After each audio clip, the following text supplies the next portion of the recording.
Hello all students. Today video about all the student of BTC and B.Ed. So let's start. Today we solve the previous year paper CTET. आज हम जो है CTET का paper जो है solve करेंगे। जैसा कि हम फर्स्ट वीडियो बनाए थे टेट और CTET के बारे में, तो आज टेट और CTET की पहली क्लास है बिकॉज आज संडे है। So let's start the first class of CTET। CTET का फर्स्ट क्लास जब हमारी है आज, तो हम क्या देखेंगे इसमें, सबसे पहले पेपर सॉल्व करते हैं हम। ठीक है, पेपर देखते हैं। ये पेपर है सीटेट का 2018 का। ठीक है, तो इसको स्टार्ट करते हैं हम। कैसे क्वेश्चन आए थे, किस टाइप के क्वेश्चन आए थे, इस जानकारी आप सभी लोगों को होनी चाहिए। तो पहला क्वेश्चन हम देखते हैं क्या आया था। पहला क्वेश्चन स्टार्ट करते हैं वीडियो। भारत में बिहार के सापेक्ष जम्मू कश्मीर और गोवा की स्थिति क्या है? What is the location of Jammu and Kashmir and Goa with respect of to Bihar in India? ठीक है, क्वेश्चन क्या कह रहा है कि भारत में बिहार के सापेक्ष जम्मू कश्मीर और गोवा की स्थिति क्या है। इस क्वेश्चन को कैसे सॉल्व करेंगे हम? सबसे पहले हमें जो है नक्शा, इंडिया का जो नक्शा है वो देखना है हमें, आता है कि नहीं आता है। इस पे आप लोग प्रैक्टिस कर लीजिएगा। ठीक है, इंडिया के नक्शे को देख लीजिएगा, उसको प्रैक्टिस कर लीजिएगा अगर आपको टेट और सीटेट का पेपर आप देने जा रहे हैं तो हमें क्या नॉलेज हुई यहाँ पे कि हमें टेट और सीटेट पेपर देने से पहले इंडिया के नक्शे को भी जानना होगा। ठीक है, तो इसका आंसर क्या होगा देखते हैं। आंसर है बिहार के सापेक्ष जम्मू कश्मीर की स्थिति उत्तर पश्चिम दिशा की ओर है तथा गोवा की स्थिति दक्षिण पश्चिम की ओर है। तो इसका आंसर क्या होगा करेक्ट? इसका आंसर होगा C, north west and south west, उत्तर पश्चिम और दक्षिण पश्चिम। ठीक है, आते हैं नेक्स्ट क्वेश्चन पे। नेक्स्ट क्वेश्चन है हमारा, under which of the following condition will the process of evaporation be slowest? ठीक है, वाष्पीकरण की प्रक्रिया निम्नलिखित में से किस स्थिति में सबसे धीमी होगी?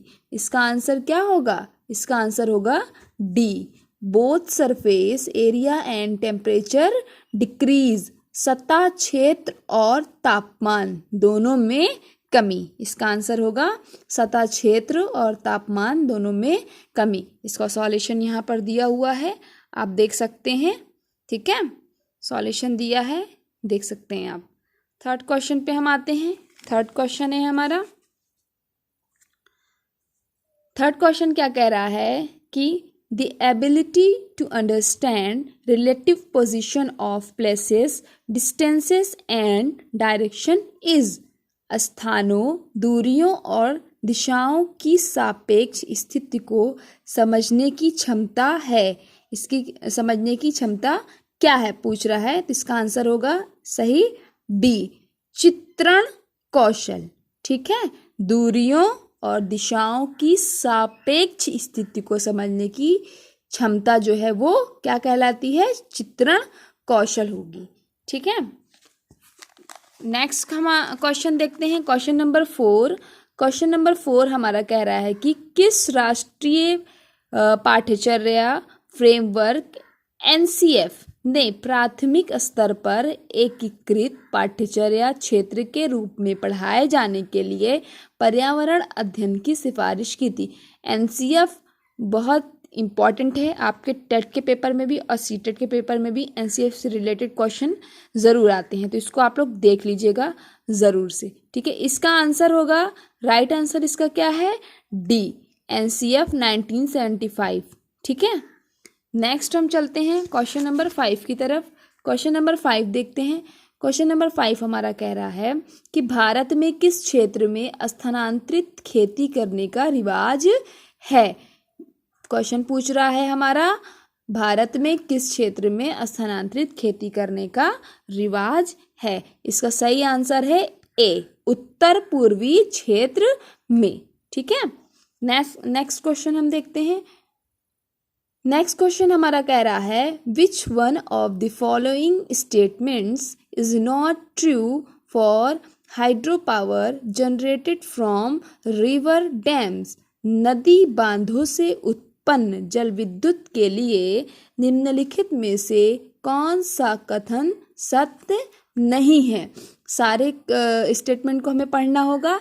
आपका सीटेट का जो पेपर है वो 15 क्वेश्चन से ज़्यादा क्वेश्चन ऐसे क्वेश्चन रहते हैं जो समझ के उसका आंसर हमें देना होता है, जिसमें से ये एक क्वेश्चन देखिए आ गया, इसको हमें समझना है, माइंड को कंसंट्रेट करना है, तब जाके इसका जो है आंसर हमें पता हो जाएगा ऑटोमेटिकली अगर हम इसके स्टेटमेंट को सही से पढ़ते हैं तो इसका सही आंसर है ए, बांध टिकाऊ विकास को प्रोत्साहित करते हैं।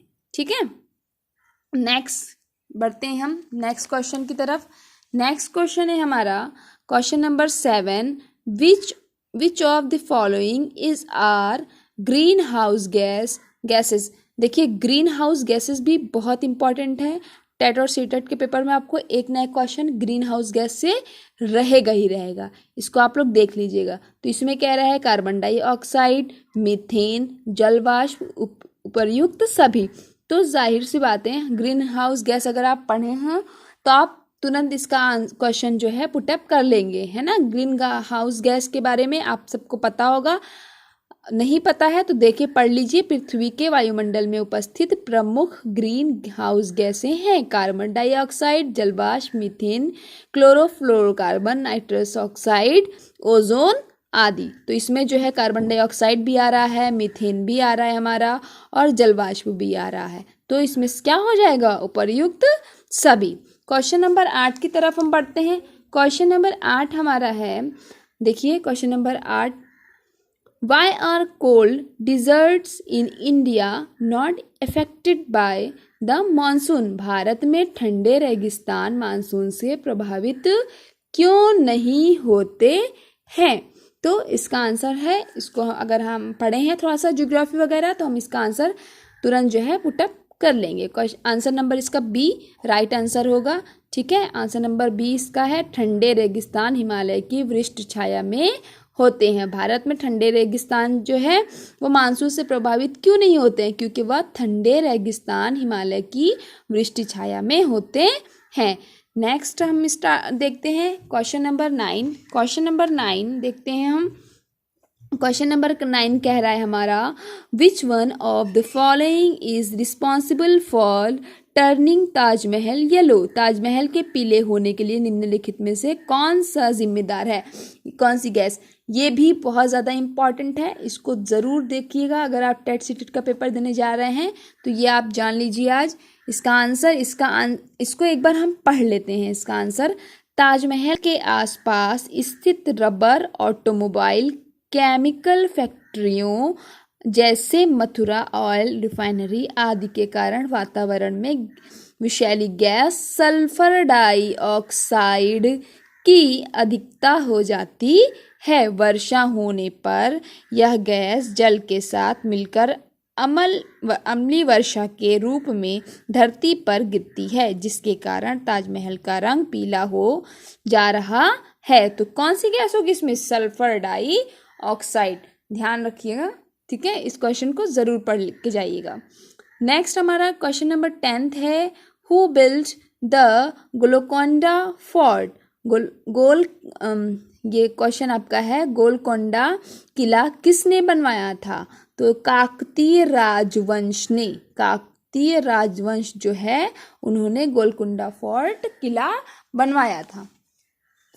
नेक्स्ट हम पढ़ते हैं आगे क्वेश्चन नंबर 11 की तरफ। क्वेश्चन नंबर 11 जो है आपका क्या कह रहा है, इसको सॉल्व करना पड़ेगा। न्यूमेरिकल बेस्ड क्वेश्चन दिया हुआ है इसमें। 15 ग्राम प्रति मिली घनत्व और 3 मिली आयतन वाले किसी वस्तु का द्रव्यमान क्या होगा, इसमें पूछा है। इसको हम सॉल्व करके सॉल्यूशन आपका दिया हुआ है, आप देख सकते हैं। जैसे कि सॉल्यूशन, घनत्व का फॉर्मूला द्रव्यमान अपॉन आयतन, फिर इसके बाद में हमें क्या पूछ रहा है, ये द्रव्यमान पूछ रहा है तो आयतन इंटू घनत्व। आयतन हमारा दिया है 15 और घनत्व हमारा दिया है 3, तो इसको हम मल्टीप्लाई कर लेंगे, इसका आंसर जो है आ जाएगा। ठीक है, नेक्स्ट हम देखते हैं क्वेश्चन नंबर 12। क्वेश्चन नंबर 12 हमारा कह रहा है निम्नलिखित में से कौन सी अदिश राशि है। अदिश राशि हम जैसा कि आप लोग पढ़े होंगे फिजिक्स में, अदिश राशि जो है इसमें से मास द्रव्यमान होगी इसका आंसर। ठीक है, नेक्स्ट हम चलते हैं next question number 13। Question number 13 क्या कह रहा है, एक ऐसी वस्तु जिसमें से कोई प्रकाश किरण गुजर नहीं सकती कहलाती है।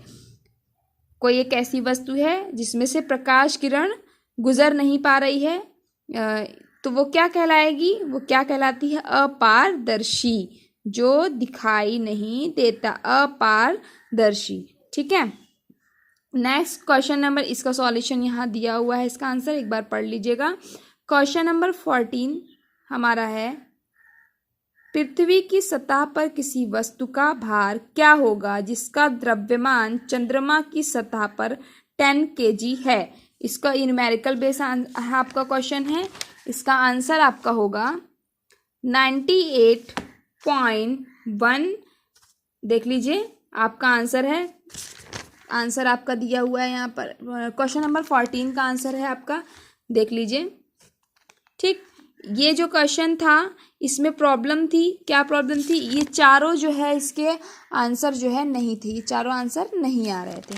ठीक है, ये आपका दिया हुआ है। क्वेश्चन नंबर 15 की ओर हम बढ़ेंगे। क्वेश्चन नंबर 15 देखिए क्या कह रहा है। क्वेश्चन नंबर 15, एक विलय का विघटन दर डैश पर निर्भर करता है। एक विलय का विघटन दर डैश पर निर्भर करता है। किसी विलय की विघटन दर उसके सतह क्षेत्र पर निर्भर करती है। सतह क्षेत्र सरफेस एरिया पर निर्भर करती है, तो इसका आंसर क्या हो जाएगा, इसका आंसर हो जाएगा सरफेस एरिया। ठीक है, नेक्स्ट हम चलते हैं क्वेश्चन नंबर 16 की तरफ। क्वेश्चन नंबर 16 हमारा कह रहा है सुषमा चाहती है कि उसकी छात्रों को पेड़ों के संरक्षण के लिए संवेदनशील बनाया जाए। निम्नलिखित में से कौन सी ऐसा करने की सबसे उपयुक्त रणनीति है। तो ये चारों हम सबसे पहले क्वेश्चन पढ़ेंगे। ये चारों क्वेश्चन पढ़ने के बाद में जो हमें सबसे सही क्वेश्चन लगता है, सीटेड क्वेश्चन सॉल्व करने का क्या सही तरीका है, इसका तरीका ये है कि अगर हम कोई क्वेश्चन में कंफ्यूज हैं, कोई क्वेश्चन जो है हमारा जो है थ्योरी बेस्ड क्वेश्चन है, तो हम सबसे पहले उसके चारों आंसर को पढ़ते हैं। चारों आंसर में से हमें जो आंसर बिल्कुल नहीं लगता, बिल्कुल गलत, सबसे पहले उस पर टिक लगाते हैं। उसके बाद में देखते हैं ये तीनों में से जिस पे एक फिर लग रहा है कि नहीं ये नहीं होगा। अगर हमें क्वेश्चन नहीं पता है तो सही क्वेश्चन लगाने का ये तरीका है आपका, फिर उसको भी काट देते हैं। फिर आप जो बचा इसमें से अगर आप थोड़ा भी दिमाग लगाएंगे तो आपको आंसर आ जाएगा। ठीक है, तो इसका सही आंसर होगा डी। ठीक है, नेक्स्ट हम चलते हैं क्वेश्चन नंबर 17 पर। क्वेश्चन नंबर 17 भी हमारा शायद जो है वो यही कह रहा है, थ्योरी बेस्ड है क्वेश्चन। अभय ने अपने छात्रों से उन बीमारियों पर समूहों में एक सर्वेक्षण करने के लिए कहा जिनसे उनके पड़ोस के लोग पीड़ित थे। पाठ्यपुस्तक में सर्वेक्षण का उल्लेख नहीं किया गया है। इस शिक्षण अधिगम की रणनीति के लिए कौन सा विकल्प प्रासंगिक नहीं है। तो ये चारों हम ऑप्शनल को पढ़ेंगे, जो ऑप्शनल हमें सही लगेगा उसका हम आंसर देंगे। इसमें आंसर नंबर डी जो है वो सही होगा। इससे समुदाय को उन बीमारियों को समझाने में मदद मिली जिनसे वे पीड़ित थे।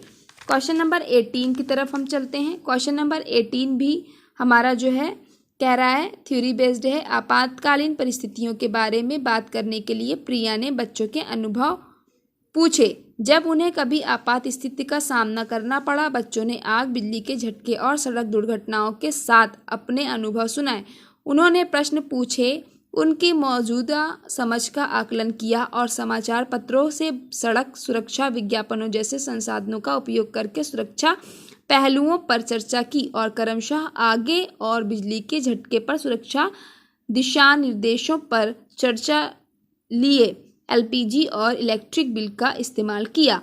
प्रिया द्वारा अपनाया गया सबसे उपयुक्त दृष्टिकोण कौन सा है। चारों का पढ़ेंगे हम, फिर उसके बाद में हम समझेंगे कि कौन सा इसका सटीक आंसर है। इसमें लिखा है प्रिया ने आपातकालीन घटनाओं और उसके प्रति बच्चों के अनुभव जाने, साथ ही उन्हें ऐसी परिस्थितियों से निपटने या सावधानी बरतने हेतु सड़क सुरक्षा, आग, बिजली के झटकों एवं अन्य परिस्थितियों के प्रति उठाए जाने वाले कदमों को बताने हेतु विभिन्न माध्यमों का सहारा लिया। प्रिया द्वारा इस्तेमाल किया गया सबसे उपयुक्त दृष्टिकोण अन्वेषण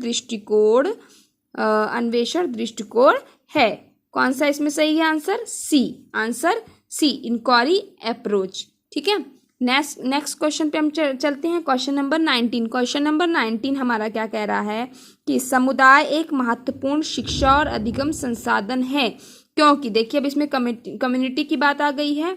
पूछ रहा है क्योंकि चारों हम पढ़ेंगे, इसमें चारों आंसर जो है हम पढ़ेंगे, फिर जो सही लगेगा आंसर हमें समझ के उसको देना। इसमें आंसर होगा सी, क्योंकि समुदाय वास्तविक परिस्थिति में सीखने का अवसर प्रदान करता है। नेक्स्ट हम देखते हैं क्वेश्चन नंबर 20। क्वेश्चन नंबर 20 क्या कह रहा है? ईवीएस शिक्षण अधिगम में कक्षा में प्राप्त अधिगम को विद्यालय के बाहर के जीवन से जोड़ने और इसे समृद्ध करने का तात्पर्य है। ईवीएस के इन्वायरमेंट के बारे में पूछ रहा है। चारों हम ऑप्शन पढ़ेंगे, जो सही आंसर लगेगा हम उसको दे देंगे। इसमें आंसर ए होगा सही आपका, पाठ्यपुस्तकों से बाहर जाना। क्वेश्चन नंबर आपका आता है इसके बाद में 21 आपका क्वेश्चन क्या कह रहा है? ये भी थ्योरी बेस है, देख लीजिए। कक्षा 3 के छात्रों को रमा ने सिखाया कि पिता, माँ और उनके बच्चे एकल परिवार का गठन करते हैं और यदि दादा दादी एवं अन्य रिश्तेदार साथ रहते हैं तो यह एक विस्तारित परिवार है। आप इस बारे में क्या सोचते हैं? इसको पढ़ लीजिए, जो आंसर सही लगे आपको समझ के इसका आंसर होगा सी, शिक्षण अधिगम दृष्टिकोण समावेशी नहीं है। ठीक है, क्वेश्चन नंबर 22। क्वेश्चन नंबर 22 कह रहा है निम्नलिखित में से कौन सी ईवीएस कक्षा में गतिविधि है या गतिविधियां हैं? इसमें जो है सही आंसर हमारा होगा डी, क्योंकि चित्र सिखाना भी, खींचना भी है, इसमें फील्ड भ्रमण भी आता है ईवीएस क्लासरूम में, श्याम पट का उपयोग भी होता है, इसलिए इसमें क्या होगा? All of the above. 23 question पे हम देखेंगे। क्वेश्चन नंबर 23 हमारा क्या कह रहा है? पर्यावरण अध्ययन पाठ्यक्रम बच्चों की समग्र शिक्षा का कारण बन सकता है, यदि या है। चारों को हम पढ़ेंगे। इसमें पूछ रहा है पर्यावरण अध्ययन पाठ्यक्रम बच्चों की समग्र शिक्षा का कारण बन सकता है, क्योंकि एकीकृत, समावेशी, विषयगत तीनों है हमारा इसमें इंक्लूड रहेगा, इसलिए क्या होगा? All of the above answer. Question number 24। Question number 24 हमारा है ईवीएस पाठ्यपुस्तकों में सपेरों पर एक अध्याय है, इसका उद्देश्य बच्चों को जागरूक करना और संवेदनशील बनाना है। तो पूछ रहा है, इसमें जो है पूरा पढ़ेंगे, पढ़कर इसका आंसर देंगे। इसका आंसर हो जाएगा सी हमारा। ये सारे जो है आपके कंसंट्रेशन पे है क्वेश्चन, पूरे आपके माइंड कंसंट्रेशन पे बेस्ड है आपका ये सारे क्वेश्चन।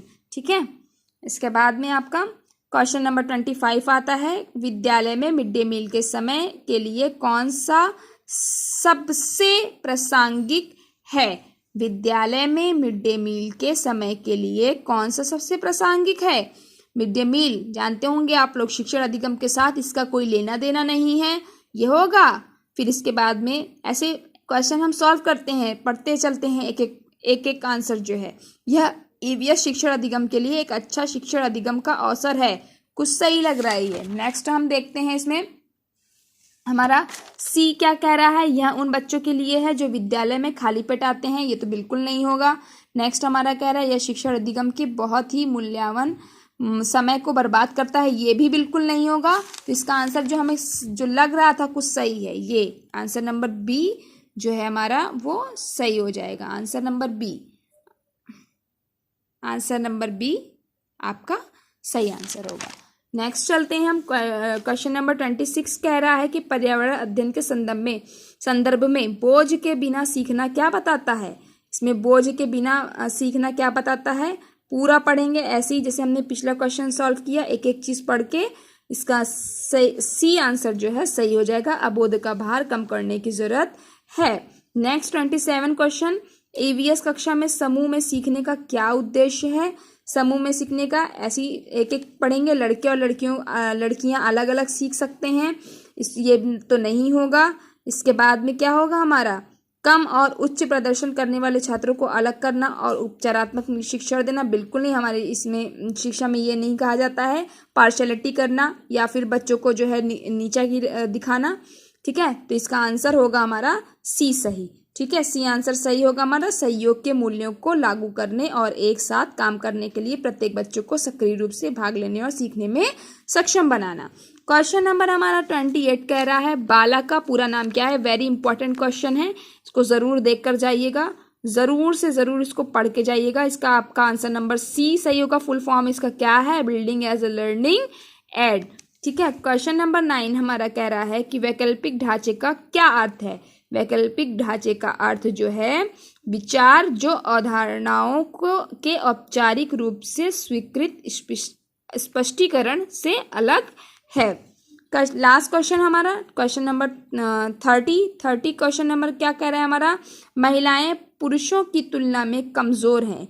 यह एक क्या है, यह एक जो है रूढ़िबद्ध जो है धारणा होगी, ठीक है। आज के लिए हमारा जो है इतना ही क्लास हम देखते हैं। आज के लिए हमारा इतना। आज हमने 30 क्वेश्चन सॉल्व किए 2018 सीटेट के पेपर के, ठीक है। इन्वायरमेंट सब्जेक्ट का 30 क्वेश्चन हम जो है आज सॉल्व कर लिए हैं। ओके, मिलते हैं नेक्स्ट वीडियो में। Thank you class.